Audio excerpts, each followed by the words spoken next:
hanya seorang penuntut ilmu itu memiliki semangat yang tinggi ya, di dalam meraih ketinggian derajat. Apalagi sebagaimana yang Allah Ta'ala firmankan, Allah akan mengangkat derajat orang-orang yang beriman dan yang menuntut ilmu, ya kan? Dengan beberapa tingkatan. Yarfa'illahu alladhina amanu minkum walladhina utul ilma darajat. Allah akan mengangkat orang-orang yang beriman dan orang-orang yang diberi ilmu di antara kalian dengan beberapa tingkatan. Maka salah satu di antara sebab seseorang itu memiliki ketinggian derajat adalah dengan dia memperbanyak ibadah-ibadah yang sunnah setelah dia memenuhi kewajiban-kewajibannya. Ya, sehingga seorang penuntut ilmu semestinya dia semangat di dalam melaksanakan ibadah-ibadah yang sunnah. Dan telah kita pelajari banyaknya faedah ataupun manfaat dari kita melaksanakan ibadah sunnah ini. Di antaranya adalah untuk menambal kekurangan yang kita lakukan di dalam pelaksanaan ibadah wajib dan seterusnya. Kemudian diberikan salah satu contoh ibadah yang sunnah yang ini merupakan da'bus sholihin, merupakan kebiasaan orang-orang soleh, yaitu qiyamul lail, ya, salat di waktu malam. Ya, ini merupakan ibadah yang juga penting untuk kita laksanakan, karena Allah Tabaraka wa Ta'ala di malam hari setiap sepertiga malam terakhir Allah akan turun ke langit dunia dan menanyakan atau mencari-cari mana di antara hambanya yang ini bersimpuh di hadapan Allah Tabaraka wa Ta'ala, yang berdoa kepadanya, meminta kepada Allah Subhanahu wa Ta'ala hajat kebutuhannya, dan juga memohon ampunan kepada Allah Subhanahu wa Ta'ala. Maka menjadi kebiasaan orang-orang soleh adalah mereka melaksanakan qiyamul lail, mengambil waktu, sebagian waktu di antara waktu malamnya untuk ibadah kepada Allah Ta'ala, qiyamul lail. Kemudian yang keempat di antara adab penuntut ilmu adalah hendaknya dia memperbanyak zikir kepada Allah Subhanahu wa Ta'ala. Ya, memperbanyak zikir kepada Allah Subhanahu wa Ta'ala, karena hakikatnya orang yang terbiasa mengingat Allah Tabaraka wa Ta'ala maka dia akan dijaga oleh Allah Subhanahu wa Ta'ala, sehingga zikir-zikir itu bagi seorang muslim bagaikan benteng yang akan menghalangi ataupun melindungi dia dari ini serbuan musuh-musuhnya, yaitu syaitan yang senantiasa mengawasi manusia untuk disesatkan, ya kan? Maka untuk kita memiliki benteng pelindung dari serbuan musuh-musuh kita, dan yang kita memperbanyak zikir. Makanya ada para ulama yang membuat satu kitab yang berisi tuntunan syariat dalam berzikir kepada Allah Ta'ala, ya, dengan buku yang diberi judul apa? Hisnul Muslim, karena memang zikir merupakan benteng bagi seorang muslim. Nah, ini 4 perkara dalam mabhas yang kedua ini yang sudah kita pelajari. Nah, sekarang pada malam hari ini kita akan mengambil pembahasan yang baru, yaitu tentang at-taubah. Di halaman berapa? Halaman 30? 36. Baik. Baik, silakan dibaca dahulu, Mas. Halaman 36 tentang at-taubah sebelum saya terangkan. Qala al-muallif hafizahullah ta'ala nafa'na Allah bihi wa 'ulumihi. At-taubatu al-awwalu at-taubatu ibadatun min ajallil ibadati wa tukaffiru as-sayyi'ati wa turfa'u ad-darajati wa la yakmulu 'abdun Wa apa? Wa tukaffiru sayyi'at wa tarfa'u ya, wa tarfa'u darajat. wa la yakmulu 'abdun wa la yahsulu lahu kamalu qurbin minallahi illa biha. Qala Ibnul Qayyim rahimahullah, aktsarun nasi la ya'rifuna qadra taubati wala haqiqataha. Baik. Pembahasan kita kali ini adalah tentang at-taubah. Sebagian ulama menyebutkan at-taubah adalah wazifatul umur. Taubat itu adalah tugas kita setiap saat. Ya. taubat adalah apa? Tugas kita setiap saat. Ya. Kenapa demikian? Karena manusia itu adalah tempat melakukan kesalahan. Setiap manusia pasti memiliki apa? Kesalahan, kelalaian, dan semacamnya. Yang mana kesalahan, kelalaian ini nanti akan menjadi sumber malapetaka, sumber bencana. Dan dia tidak akan dihilangkan bencana-bencana tersebut kecuali kalau seseorang itu bertaubat dan memohon ampun kepada Allah Subhanahu wa taala. Maka taubat ini merupakan perkara yang sangat penting bagi setiap manusia. Ya, karena tidak ada seorang manusia pun yang tanpa salah, yang tanpa dosa. Rasulullah SAW mengatakan kullu bani Adam khata'. Ya kan? Setiap manusia, setiap anak Adam yaitu manusia khata'. Khata' itu kalau dalam bahasa Arab itu dengan wazan fa'al, maka dia merupakan sighah mubalaghah. Yang artinya manusia itu banyak melakukan kesalahan, tidak hanya sekali, dua kali, tapi banyak sekali dia melakukan kesalahan. Ini kata Rasul SAW berlaku pada kullu bani Adam, semua manusia. Wa khairul khatta'in, namun di antara orang-orang yang banyak salahnya ini ada yang baik. Siapa mereka? Sebaik-baik orang yang banyak salahnya adalah at-tawwabun, orang-orang yang banyak bertaubat kepada Allah Subhanahu wa taala.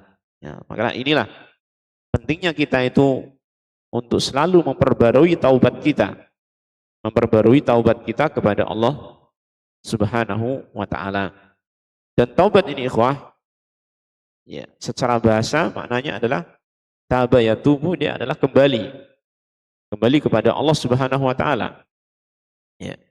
Dan para ulama telah menjelaskan tentang taubat ini ada beberapa syarat agar taubat seseorang itu diterima oleh Allah Subhanahu wa taala. Dan ini telah disebutkan juga oleh di antaranya Imam Nawawi, bisa untuk baca di dalam kitab Riyadhus Shalihin dalam bab taubat. Beliau telah membawakan beberapa syarat tersebut. Ya, yang pertama adalah apa? Adanya penyesalan. Ada penyesalan. Ya. Seseorang yang mau bertaubat dengan sungguh-sungguh, dengan taubat nasuha, maka dalam dirinya harus memiliki penyesalan terhadap apa yang telah dia lakukan dari dosa dan kemaksiatan. Dia harus menyesali. Ya kan? Misalkan seseorang pernah melakukan satu kemaksiatan di zaman dahulu, jangan sampai dia itu merasa apa? Bangga, merasa hebat ketika teringat ketika dia melakukan maksiat dulu. Harusnya dia itu menyesal, ya kan? Kenapa kok saya dulu seperti ini, gitu kan? Ini yang pertama kali harus dimiliki bagi seorang yang ingin bertaubat kepada Allah Subhanahu wa taala. Menyesal atas semua ataupun dosa-dosa yang dia lakukan, maksiat yang dia lakukan. Kemudian yang kedua apa? Yang kedua adalah dia meninggalkan dosa itu. Dia meninggalkan dosa itu atau kemaksiatan tersebut. Ya. Seseorang tidak dikatakan bertaubat apabila dia masih melakukan dosa-dosa tersebut, masih melakukan kemaksiatan. Ya. Maka orang yang bertaubat mestinya dia telah selesai, atau bukan selesai ya, kalau kita katakan selesai kayaknya kurang pas. Artinya dia sudah berhenti dari kemaksiatannya dan tidak melakukannya. Nah, itulah waktu ketika dia bertaubat, bukan ketika dia melakukan apa? Kemaksiatan. Ini makna yang syarat yang kedua, yaitu apa? Dia meninggalkan kemaksiatannya. Kemudian yang ketiga, syarat yang ketiga dari taubat yang akan diterima oleh Allah Ta'ala, sebagaimana disebutkan oleh Imam Nawawi dalam Riyadhus Shalihin, adalah dia memiliki azam, memiliki tekad untuk tidak mengulangi kemaksiatannya. Dia memiliki tekad atau azam untuk tidak mengulangi kemaksiatannya di kemudian hari. Artinya dalam hati itu dia benar-benar berniat dengan kuat, bertekad, saya tidak ingin lagi melakukan ini. Maka ketika sudah terpenuhi tiga hal ini, insya Allah taubatnya diterima oleh Allah Tabaraka wa Ta'ala. Apabila dosa itu ataupun kemaksiatan itu berkaitan dengan hak Allah Subhanahu wa Ta'ala. Ya, tiga syarat ini menjadikan taubat kita akan diterima oleh Allah Tabaraka wa taala apabila kemaksiatan itu apa? Berkaitan dengan hak Allah Tabaraka wa taala, tidak ada kaitannya dengan hak sesama manusia. Namun kalau ada kaitannya dengan hak sesama manusia, seperti misalkan kemaksiatan atau dosa itu berupa mengambil barang orang lain, ya, pernah menzaliminya dan seterusnya, maka dia harus mengembalikan haknya orang yang telah diambil haknya tersebut. Misalnya dia pernah mencuri sesuatu barang dari tetangganya, dia kembalikan haknya. Atau paling tidak dia harus apa? Istihlal, yaitu meminta dihalalkan. Ya, meminta apa? Dihalalkan atas kezaliman yang pernah dia lakukan sebelumnya. Minta maaf, gitu kan? Minta maaf kepada orang yang pernah dizalimi. Ini 4 syarat ya secara keseluruhan ya berkaitan dengan syarat diterimanya taubat seseorang oleh Allah Subhanahu wa taala. Dan ada tambahan yang berikutnya, syarat yang berikutnya yang disebutkan oleh di antara Syekh Muhammad bin Shalih Al-Utsaimin rahimahullah taala sebagai syarat tambahan penyempurna pelengkap dari syarat tersebut. Berarti keberapa kalau kita hitung? Kelima berarti ya. Yaitu harus dilakukan dengan ikhlas.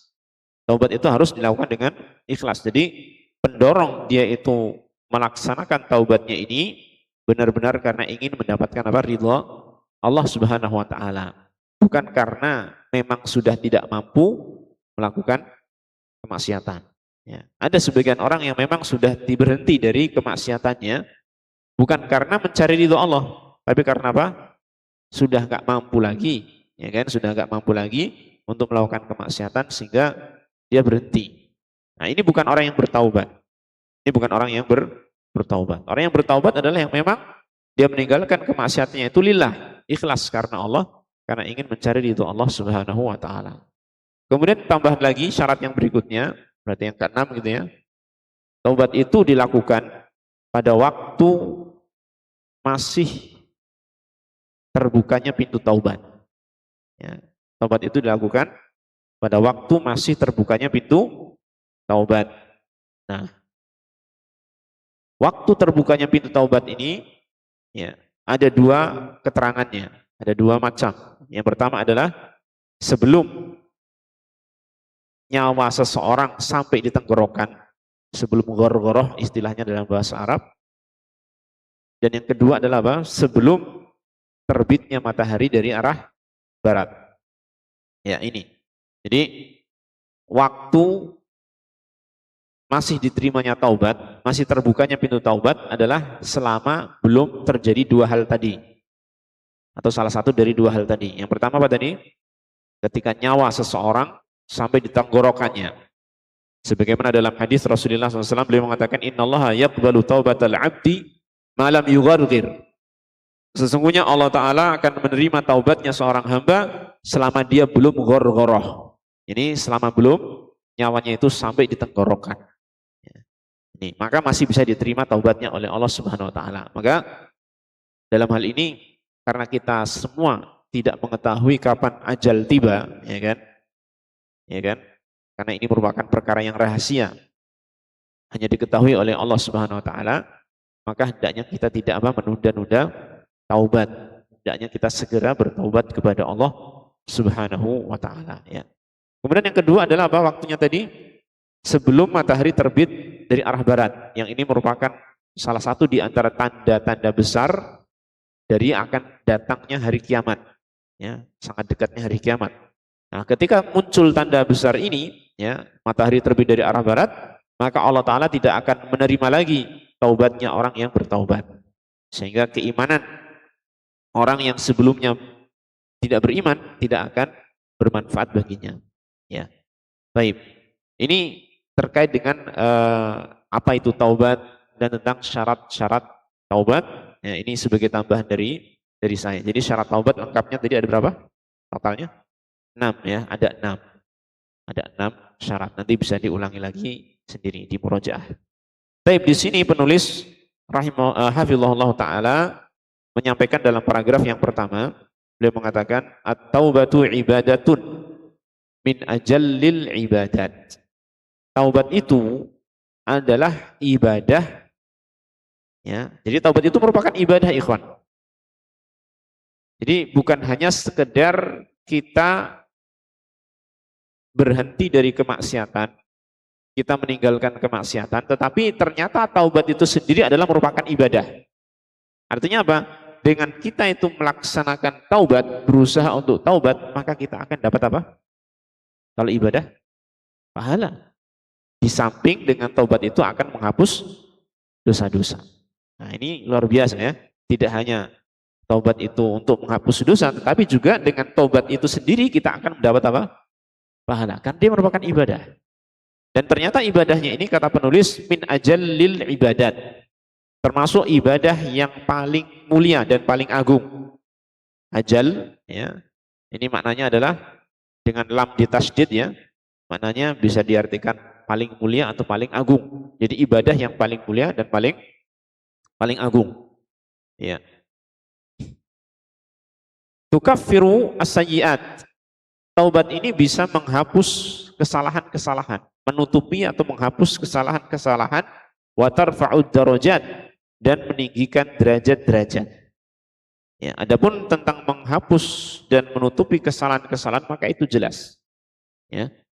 Sedangkan tarfa'ud darajat, meninggikan derajat, maka sesungguhnya ketika seseorang melakukan sebuah kemaksiatan lalu kemudian dia bertaubat dari kemaksiatan tersebut, orang ini kedudukannya, tingkatannya akan lebih tinggi daripada sebelumnya. Nah, maka dari sini kita ketahui Nabi Adam alaihissalam, Allah Ta'ala ciptakan pertama kali ditempatkan di mana? Di surga. Sudah memiliki kemuliaan, betul tidak? Nabi Adam dimuliakan oleh Allah Ta'ala, diciptakan dan ditempatkan di surga. Sudah memiliki kemuliaan. Namun ternyata Nabi Adam berbuat apa? Maksiat. Karena tergoda oleh tipu daya iblis. Ya, tipuan iblis. Ya. Anda sudah paham tentang kisahnya. Sehingga Nabi Adam itu melaksanakan satu kemaksiatan, memakan pohon yang dilarang untuk didekati oleh, memakan buah ya dari pohon yang dilarang didekati, ya, yang dilarang oleh Allah Ta'ala untuk Nabi Adam mendekatinya. Nah, maksiat, terjadilah dosa, ya. Dosa yang pertama kali dilakukan oleh manusia. Baik. Namun kemudian Allah Subhanahu Wa Ta'ala menganugerahkan taufik kepada Nabi Adam untuk apa? Bertaubat. Ya, walaupun memang Nabi Adam setelah melaksanakan kemaksiatan itu, Allah Ta'ala mentakdirkan Nabi Adam dihukum dan ditempatkan di dunia sebagai tempat ujian bagi Nabi Adam dan juga anak keturunannya, apakah benar-benar dia itu kembali kepada Allah ataukah tidak. Nah, namun yang menjadi poin ingin yang sampaikan adalah Nabi Adam setelah itu beliau bertaubat dengan sungguh-sungguh. Ya, beliau bertaubat dengan sungguh-sungguh kepada Allah Ta'ala. Sehingga Allah Ta'ala menerima taubat Nabi Adam. Fatalaqqa Adamu min Rabbih kalimatin fataba alaih. Ya. Jadi Nabi Adam menerima kalimat dari Allah Ta'ala, yang kemudian Allah Ta'ala pun akhirnya menerima taubat Nabi Adam alaihissalam. Maka kata para ulama, ya, Nabi Adam ini kondisinya, keadaannya, ya, setelah bertaubat dari kemaksiatannya itu, beliau lebih baik keadaannya daripada sebelumnya. Ya, keadaannya lebih baik daripada apa? Sebelumnya. Maka inilah merupakan salah satu di antara luar biasa hikmahnya Allah Ta'ala dan kasih sayangnya Allah Subhanahu Wa Ta'ala, di mana Allah Ta'ala mentakdirkan manusia itu ternyata punya dosa dan kesalahan, namun ternyata itu menjadi peluang bagi kita untuk tinggi derajat. Tapi dengan apa? Dengan syarat setelah itu ada apa? Taubat. Ada taubat. Maka akan tinggi derajat kita dengan taubat tersebut. Nah, namun ketika kita menyampaikan seperti ini bukan berarti, oh kalau gitu biar saya dapat peluang untuk tinggi derajat saya tak buat maksiat aja. Enggak kayak gitu. Maksudnya bukan itu ya. Maksudnya bukan itu. Yang menjadikan tingginya derajat bukan kemaksiatannya, tetapi apa? Taubatnya. Taubatnya. Adapun ketika seseorang itu belum berbuat maksiat, maka jangan berbuat maksiat. Karena apa, ikhwah? Ketika seseorang itu sudah masuk ke dalam sebuah kemaksiatan, kemaksiatan itu secara umum itu memiliki sifat candu. Ya, ya ini Sifat candu itu artinya apa? Membuat orang itu ketagihan. Itu pasti. Ya, karena pada umumnya kemaksiatan itu selaras dengan dorongan hawa nafsu yang disukai oleh manusia. Senang manusia itu melakukannya gitu. Maka ketika seseorang masuk kemaksiatan, dia akan ketagihan. Makanya jangan sekali-kali coba mencoba-coba sebuah kemaksiatan. Jangan sekali-kali mencoba sebuah kemaksiatan. Kalau sudah terlanjur dari sebelumnya pernah merasakannya, maka hendaknya berjuang keras untuk berhenti darinya dan berusaha untuk membencinya. Ya kan, berusaha untuk membenci kemaksiatan, karena benci terhadap sesuatu itu merupakan modal. Benci terhadap sesuatu kemaksiatan adalah merupakan modal untuk kita bisa meninggalkan kemaksiatan. Kalau masih membiarkan perasaan senang terhadap kemaksiatan, maka ini yang akan mengkhawatirkan keadaan seseorang, dia akan bisa terus melakukan kemaksiatan itu. Baik. Kemudian di sini penulis mengatakan, wala yakmulu 'abdun, dan tidaklah seorang hamba itu akan menjadi sempurna. Wala yahsulu lahu kamalu qurbin minallah, dan tidak akan terjadi baginya kesempurnaan kedekatan terhadap Allah illa biha, kecuali dengannya, yaitu dengan taubat. Jadi manusia itu, ma'asyiral ikhwah rahimani wa rahimakumullah, dia memiliki kondisi yang berbeda-beda antara satu orang dengan yang lain, ya kan? Dan kesempurnaan seorang hamba, kesempurnaan seorang abdun, manakala dia itu benar-benar menghambakan dirinya, menjadikan dirinya itu tunduk kepada siapa? Robnya. Itu adalah kesempurnaan seorang hamba. Gitu ya. Maka Rasul kita Muhammad sallallahu alaihi wasallam dalam beberapa ayat dalam Al-Qur'an yang menyebutkan tentang kondisi-kondisi istimewa beliau, yang artinya di sini Allah Ta'ala sedang memuji beliau sallallahu alaihi wasallam, maka Allah Ta'ala menyebutkan beliau itu dengan dua sifat. Yaitu apa? Sifat beliau sebagai seorang utusan Allah, Rasul, dan sifat beliau sebagai hamba Allah. Nah, atau bisa kita katakan dalam kondisi-kondisi tersebut bahkan Allah Ta'ala menyebutkan beliau tidak sebagai utusannya, tetapi apa? Sebagai hambanya. Seperti dalam surat Al-Isra, ya, di awal-awal itu ketika Allah Ta'ala menyebutkan tentang keistimewaan beliau sallallahu alaihi wasallam yang diisrakan oleh Allah Ta'ala dari Masjidil Haram ke Masjidil Aqsa. Ini merupakan keistimewaannya. Maka Allah Ta'ala menyebutkan Rasulullah SAW itu dengan sebutan abd, hambanya. Subhanalladzi asra bi'abdihi lailan minal Masjidil Haram ilal Masjidil Aqsa alladzi barakna haulahu. Maha suci Allah Ta'ala yang telah memperjalankan hambanya, tidak memperjalankan apa? Utusannya. Disebut di sini hamba. Artinya apa, ikhwah? Kondisi seseorang yang benar-benar menghambakan diri kepada Allah Ta'ala itu bukan kondisi yang jelek, bukan kondisi yang rendah. Bahkan itu adalah merupakan kondisi seseorang itu sempurna. Nah, jadi harus dipahami demikian. Manusia itu mencapai tingkat kesempurnaannya sebagai manusia, sebagai hamba Allah, tatkala dia itu apa? Memaksimalkan penghambaannya kepada Allah. Tapi sebaliknya, ikhwah, kalau seseorang itu kok ada nilai penghambaan kepada selain Allah, itu baru dia menjadi apa? Hina, menjadi rendah. Nah, ini. Maka ketika seseorang itu bertaubat kepada Allah, ya, artinya dia telah meninggalkan penghambaan kepada selain Allah. Betul tidak? Ketika seorang berbuat maksiat, perbuatan dia melakukan maksiat itu merupakan bentuk ketundukan kepada siapa, Ikhwan? Ketundukan kepada Allah kah? Bukan. Ketundukan kepada siapa? Hawa nafsu ataupun kepada syaitan. Ya kan? Sehingga orang yang bermaksiat itu sebenarnya orang yang menghamba kepada hawa nafsunya. Sebenarnya gitu. Hakikatnya seperti itu, ya. Hakikatnya seperti itu. Maka ketika seorang berbuat maksiat, keberadaan dia sebagai hamba Allah itu tidak sempurna. Jelas? Nah, ketika dia itu meninggalkan kemaksiatannya, bertaubat dengan sungguh-sungguh, maka menjadi sempurnalah seorang hamba di sisi Allah Subhanahu wa taala. Makanya di sini beliau mengatakan wala yakmulu 'abdun illa bitaubah. Seorang hamba tidaklah sempurna ya kecuali dengan apa? Taubat. Demikian pula wala yahsul lahu kamalu qurbin minallah illa biha. Tidak akan terwujud bagi dia kesempurnaan dekatnya dengan Allah Ta'ala kecuali dengan taubat. Kenapa? Karena dosa dan kemaksiatan itu sifatnya memang menjauhkan seseorang dari Allah Ta'ala. Dosa dan kemaksiatan itu sifatnya apa? Menjauhkan seseorang dari Allah Subhanahu Wa Ta'ala. Sedangkan ketaatan-ketaatan itulah yang akan mendekatkan diri seseorang kepada Allah. Maka apabila seseorang masih memiliki dosa-dosa dan kemaksiatan yang belum dia berusaha untuk menghapusnya, belum bertaubat darinya, maka dia masih ada sedikit jauh dari Allah Subhanahu wa taala.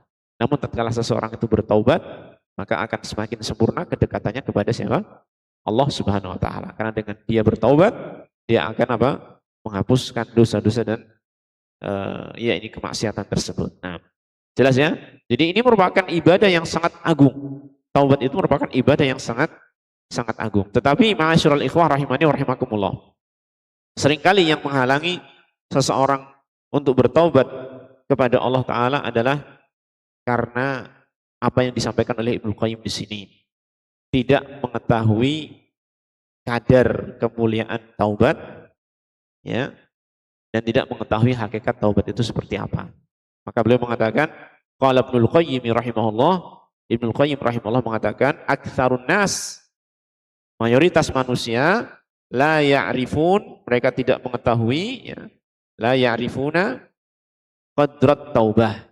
Mereka tidak mengetahui nilainya taubat, kadarnya taubat, agungnya taubat, kemuliaannya taubat, wala haqiqataha, dan mereka juga tidak mengetahui hakikat dari taubat, sehingga mereka namanya karena nggak tahu ya, tidak ada semangat untuk melakukannya. Ya, beda dengan orang yang memang mengetahui tentang kadar nilai kemuliaan dan keagungan taubat, dan dia mengetahui hakikat taubat itu seperti apa, maka dia akan termotivasi untuk apa? Bertaubat kepada Allah Subhanahu wa taala. Dari sini, dari paragraf ini mengisyaratkan kepada kita ikhwah rahimani wa rahimakumullah agar kita mengetahui tentang ini keistimewaan ataupun keutamaan bertaubat kepada Allah Subhanahu wa taala. Oleh karena itulah beliau akan menyampaikan sebagian di antaranya.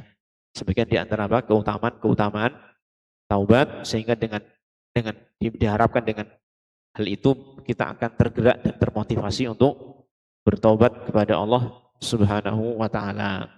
Nah, silakan dibaca selanjutnya yang kedua. Ats-tsani, Ya, silakan. at-taubatu sababul falahi. Qala subhanahu wa tubu ila Allahi jami'an ayyuhal mu'minuna la'allakum tuflihun. Qala Ibnul Qayyim rahimahullahu ta'ala wa yukhlaqu babus syururi bit-taubati wal istighfari wa man lam yu'addina wa man lam yu'addi tilkal ibadata kana zaliman li nafsihi. Qala subhanahu wa man lam yatub fa ulaika humudz zalimun. Baik. Ats-tsani, yang kedua. Di antara keutamaan taubat, beliau mengatakan at-taubatu sababul falah.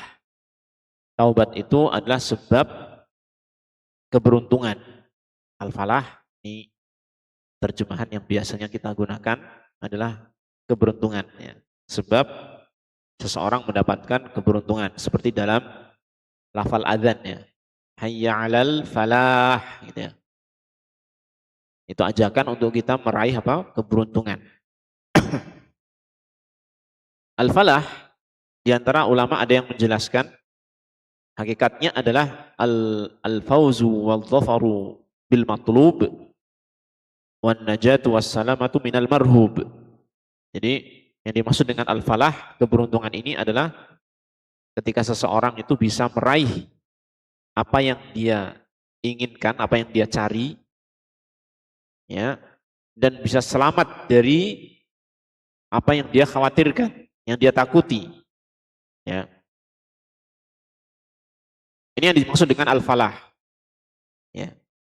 Maka setiap kita pasti mencari kebahagiaan, mencari kenikmatan hidup, ya kan? Dan merasa khawatir dari kesengsaraan dan kecelakaan, kebinasaan dan lain sebagainya, penderitaan dan seterusnya, ya kan? Maka ketika seseorang benar-benar mendapatkan kenikmatan yang hakiki, kebahagiaan yang hakiki, dan dia selamat dari apa yang dia khawatirkan dari kesengsaraan, penderitaan, ya, kecelakaan, kebinasaan, itulah orang yang telah mendapatkan keberuntungan yang sesungguhnya. Sebagai seorang mukmin, seorang muslim, kita mengetahui bahwasanya hakikat dari keberuntungan yang seperti ini adanya di mana? Adanya di surga, iya kan? Adanya di surga. Ketika seseorang sudah masuk ke dalam surga, itu sudah benar-benar mendapatkan keberuntungan, karena di sana dia akan mendapatkan kenikmatan yang hakiki dan abadi, ya kan? Dia juga bahagia selamanya di sana, tidak akan ada penderitaan sama sekali setelah itu, ya kan? Tidak akan ada sedih lagi setelah itu. Artinya itulah keberuntungan yang hakiki. Itulah keberuntungan yang hakiki. Ya. Dan tentunya di dunia pun ada keberuntungan yang semacam itu, tapi dia masih apa ya, tersamarkan dengan adanya keindahan dunia yang menipu. Ya. Dengan adanya keindahan dunia yang menipu, sehingga terkadang orang yang sudah mendapatkan al-falah di dunia dengan dia beriman kepada Allah Ta'ala, dengan dia bisa merasa tentram dalam ibadahnya kepada Allah Ta'ala, ya, maka orang lain barangkali memandangnya dia itu belum beruntung karena orang itu masih miskin, orang itu masih sakit-sakitan, gitu kan? Nah, jadi belum nampak jelas keberuntungan yang hakiki di dunia. Tapi ketika seseorang sudah masuk surga, itulah baru nampak jelas. Itu memang al-falah yang hakiki, keberuntungan yang hakiki. Nah, di antara sebab seseorang mendapatkan al-falah, mendapatkan keberuntungan yang hakiki adalah taubat. Adalah taubat. Ya. Ya tentunya kita bisa memahami karena yang menjadikan seseorang itu sengsara dan celaka dan binasa tidak lain dan tidak bukan adalah apa? Dosa dan kemaksiatan, ya kan? Itu yang akan membuat seseorang itu celaka, binasa, sengsara, menderita. Sebabnya adalah itu, dosa dan kemaksiatan. Ya ini. Nah, makanya karena sebab utama seseorang mendapatkan kecelakaan, kesengsaraan, penderitaan adalah dosa dan kemaksiatan, maka sebab untuk mendapatkan keberuntungan tidak lain adalah taubat. Taubat dari kemaksiatan tersebut. Makanya Allah Ta'ala dalam Al-Quran mengatakan, وَتُوبُوا إِلَى اللَّهِ جَمِيعًا أَيُّهَا الْمُؤْمِنُونَ لَعَلَكُمْ تُفْلِحُونَ. Ini nanti dicari ayatnya, Mas. Ayat surat apa, nomor berapa gitu ya. Silakan dicari. Ini enggak ada nomornya soalnya. Allah Ta'ala berfirman dalam ayat ini, وَتُوبُوا إِلَى اللَّهِ. Bertaubatlah kalian kepada Allah. Jami'an, seluruhnya. Ya.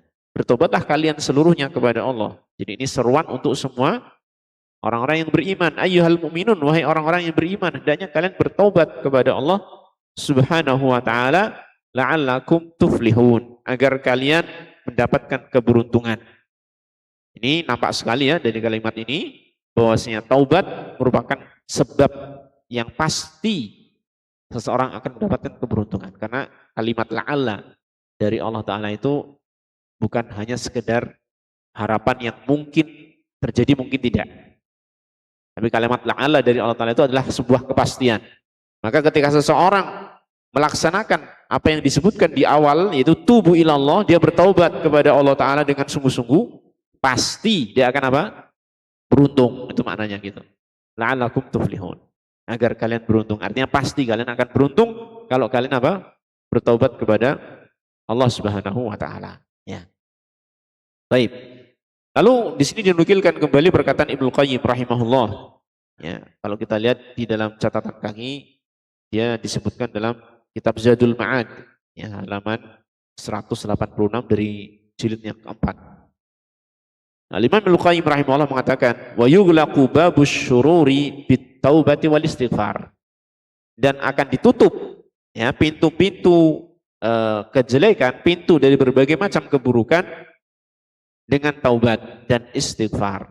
Jadi pintu dari berbagai macam keburukan itu akan ditutup dengan apa? Taubat dan istighfar. Ya, karena itu tadi yang membuka pintu keburukan adalah apa? Dosa dan kemaksiatan. Maka untuk menutupnya adalah dengan kita bertaubat dan memohon ampun kepada Allah Subhanahu wa taala. Ya. Di sini ada penggandengan antara kalimat taubat dengan istighfar, ini sebagai faedah. Ya. Penggandengan antara apa? Taubat dengan istighfar. Dua kalimat ini ikhwah, kalau disebutkan sendirian, masing-masing disebutkan sendirian, seperti dalam firman Allah, tubu ilallah, dengan enggak ada istighfarnya ya. Dalam ayat ya, tubu ilallah adanya hanya apa? Taubat, tidak disebutkan apa? Istighfar dalam ayat, jelas ya. Nah, maka itu mencakup juga istighfar. Ya. Ketika ada anjuran untuk beristighfar kepada Allah saja, ya. Ya, anjuran untuk beristighfar kepada Allah Ta'ala saja, maka di sana juga mencakup apa? Taubat. Namun ketika digandengkan seperti ini, ada perbedaan antara taubat dengan apa? Istighfar. Kalau taubat adalah perbuatan seseorang yang tadi sudah kita terangkan hakikatnya, meninggalkan dosa dengan penyesalan dan bertekad untuk tidak mengulangi lagi. Itu namanya taubat.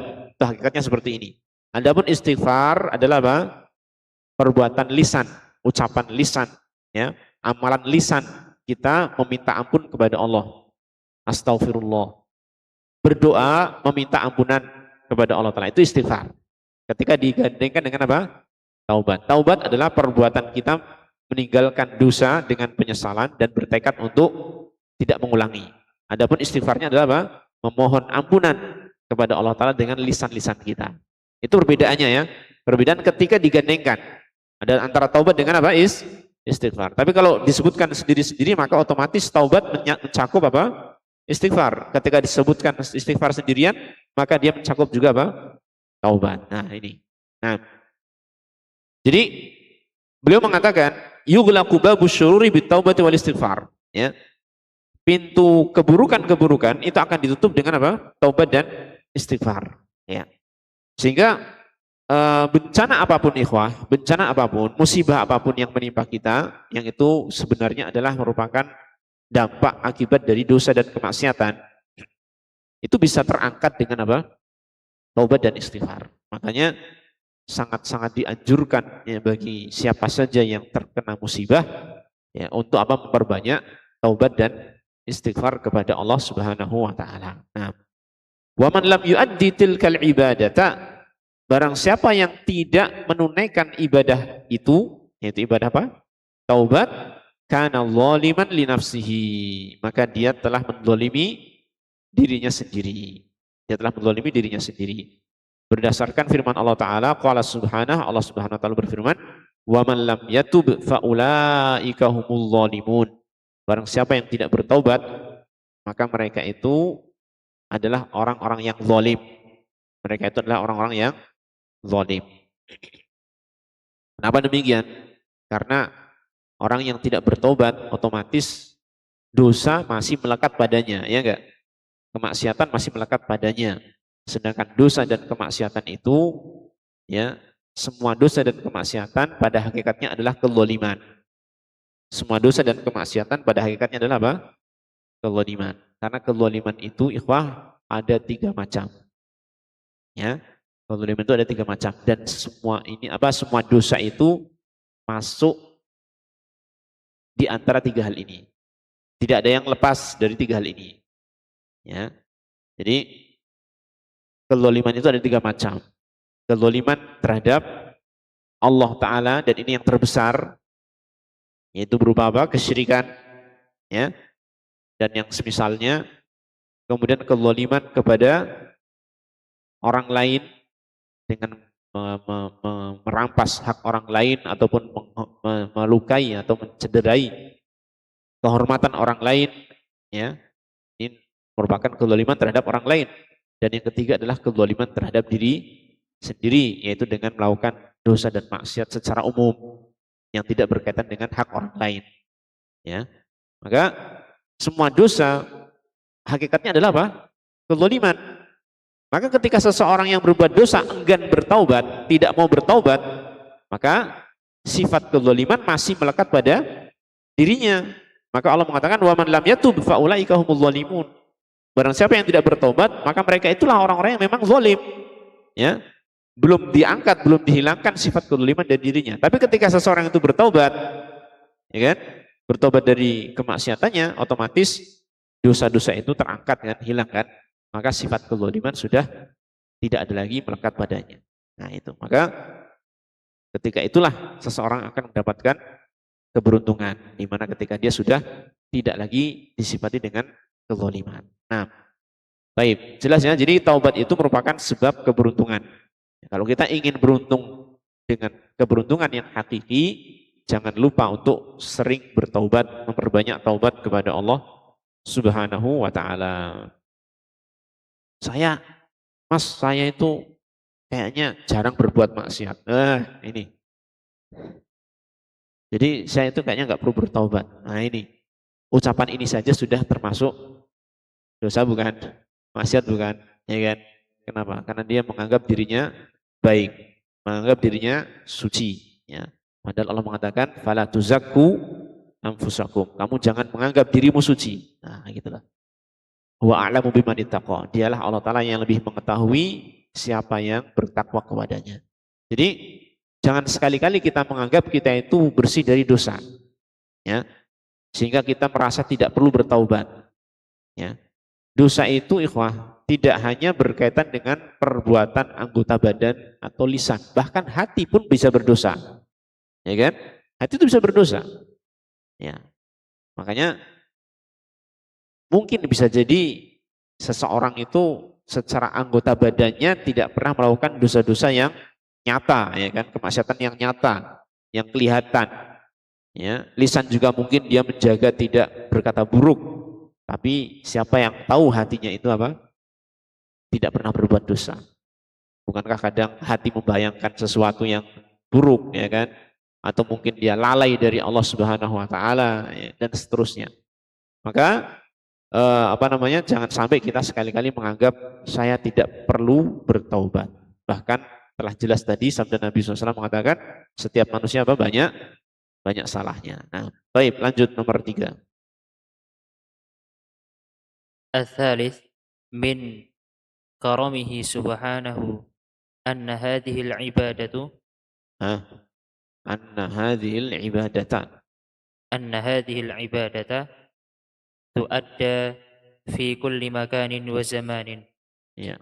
قال النبي صلى الله عليه وسلم إن الله عز وجل يبسط يده بالليل ليتوب مسيء النهار ويبسط يده بالنهار ليتوب مسيء الليل حتى تطلع الشمس من مغربها. رواه مسلم.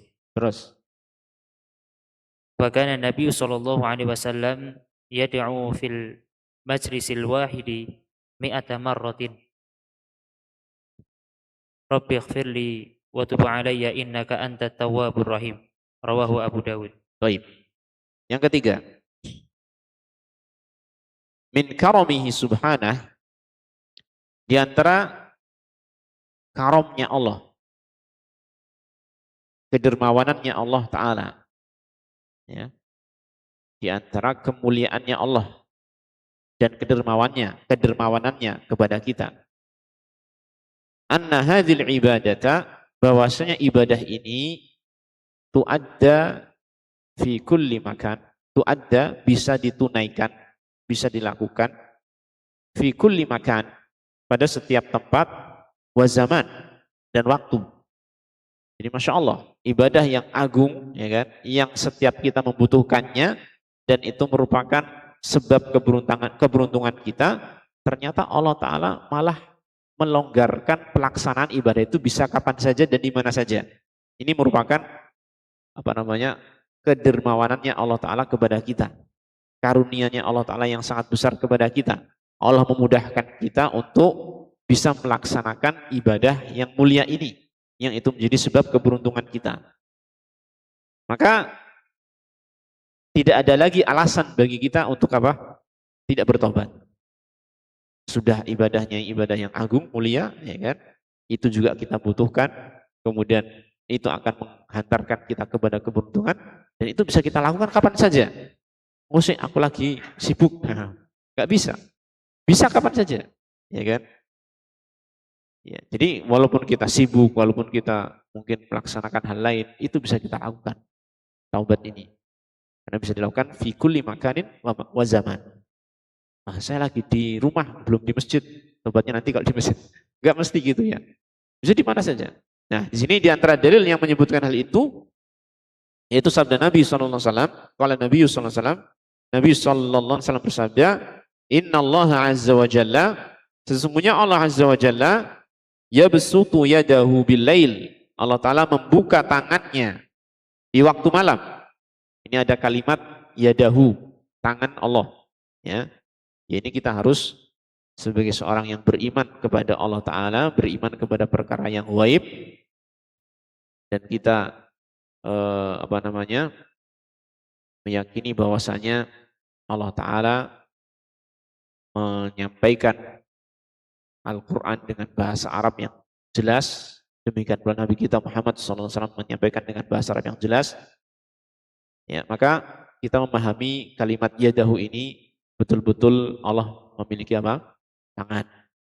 Tidak perlu kita mentakwilkan kepada hal lain.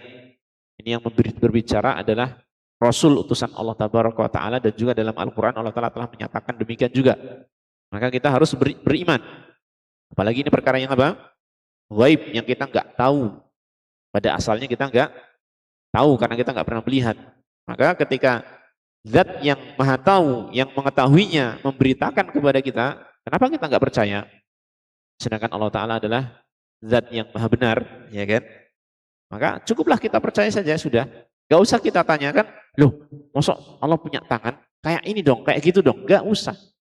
Karena apa? Allah Ta'ala sudah menyatakan, walaupun Allah menetapkan dirinya punya sifat ini, sifat itu yang banyak sekali dalam Al-Quran, Allah telah menyatakan, laisa kamitslihi syai'.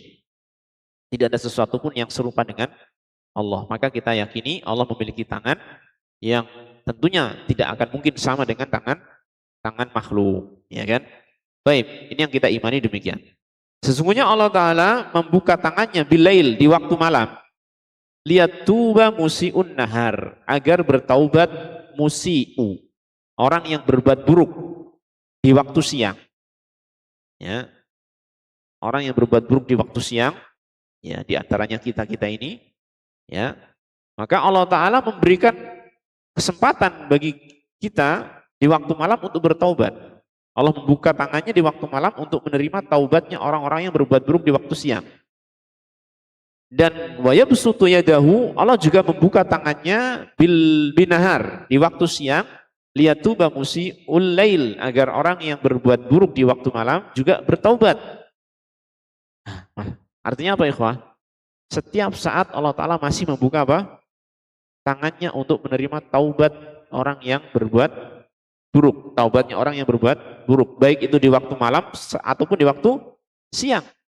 Ya. Maka silakan bertaubat. Allah Ta'ala masih membuka pintu taubat untuk kita. Hatta tatlu asyamsu min maghribiha. Sehingga apa? Terbitnya matahari dari arah tenggelamnya, min maghribiha. Maghrib itu makanul ghurub, tempat tenggelamnya, yaitu yang biasanya kalau kita di dunia ini tempat tenggelamnya matahari ya barat, ya, makanya barat disebut maghrib juga, ya. Jadi terbitnya matahari dari arah tenggelamnya, dari arah barat. Ketika sudah terjadi itu, maka Allah Ta'ala sudah tidak lagi apa? Membuka tangannya di waktu malam ataupun di waktu siang. Artinya apa? Sudah tidak lagi menerima taubatnya orang yang berbuat buruk, ya kan?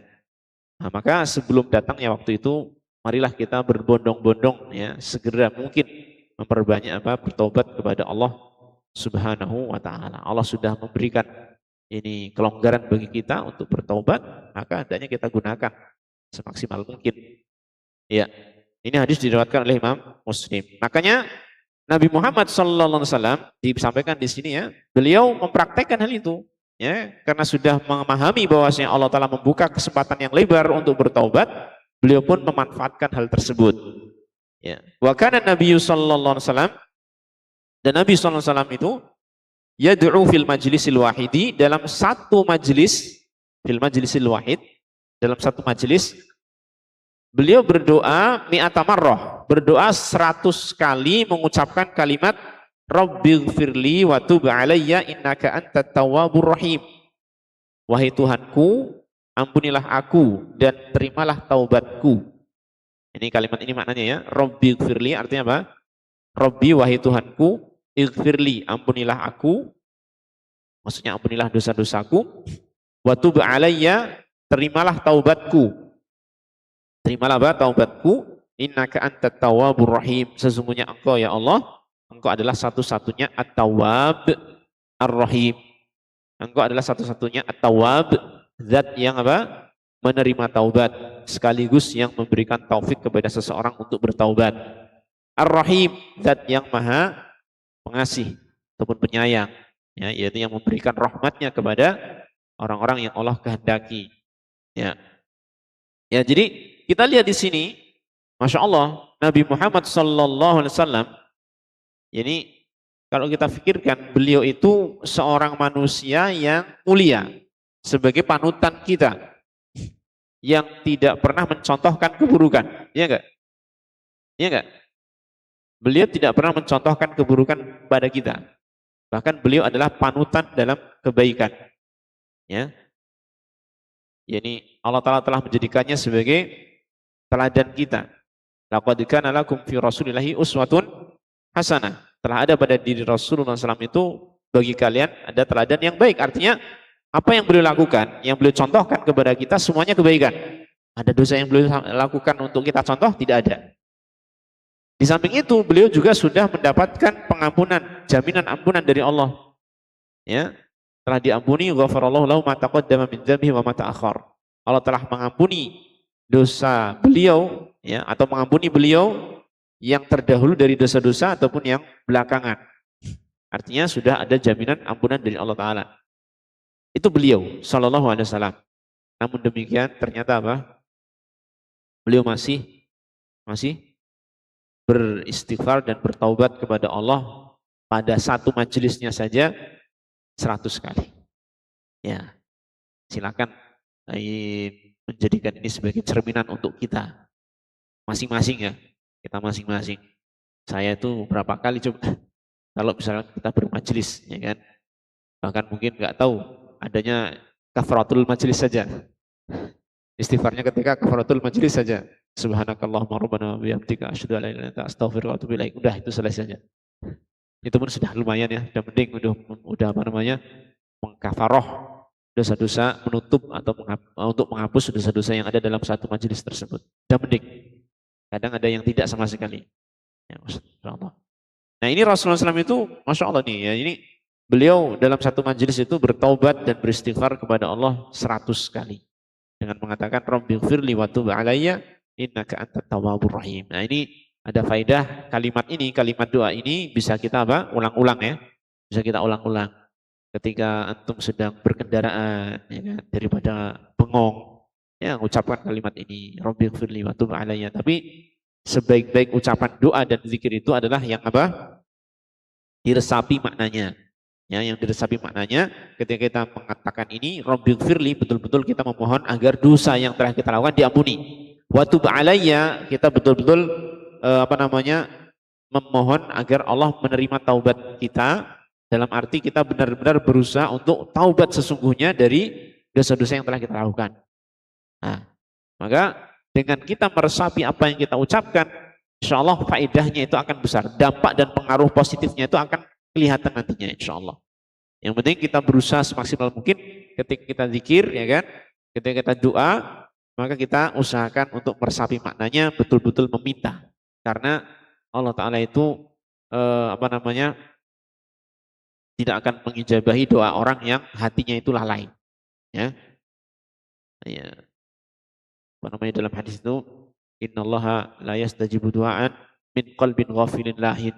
Allah Ta'ala itu tidak akan mengijabahi doa dari seorang yang hatinya itu lalai dan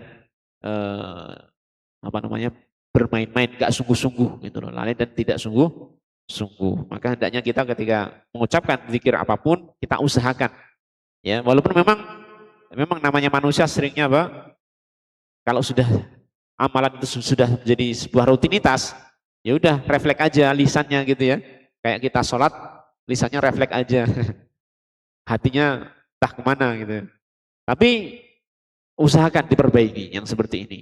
Ya, setiap kali kita sholat, walaupun itu sudah rutinitas hati kita, mulut kita mengucapkan kalimat-kalimat zikir dalam sholat, hati kita usahakan untuk mengikuti apa yang diucapkan oleh lisan kita. Nanti insya Allah hal itu akan memberikan dampak yang sangat besar, dampak positif bagi kita semua. Baik ikhwah, ini barangkali yang bisa kita pelajari ya untuk malam hari ini.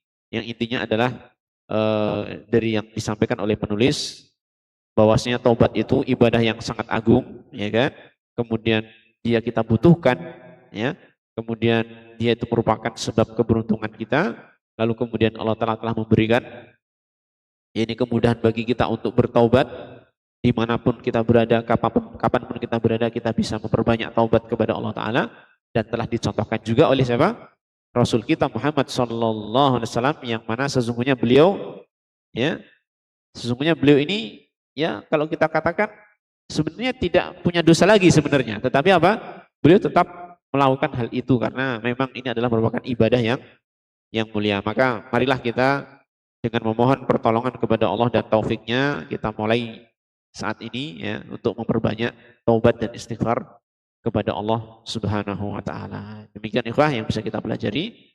Mudah-mudahan bermanfaat. Kita akhir wasallallahu wasallam ala nabiyina Muhammadin wa ala alihi wa sahbihi ajma'in wa akhiru da'wana alhamdulillahi rabbil alamin.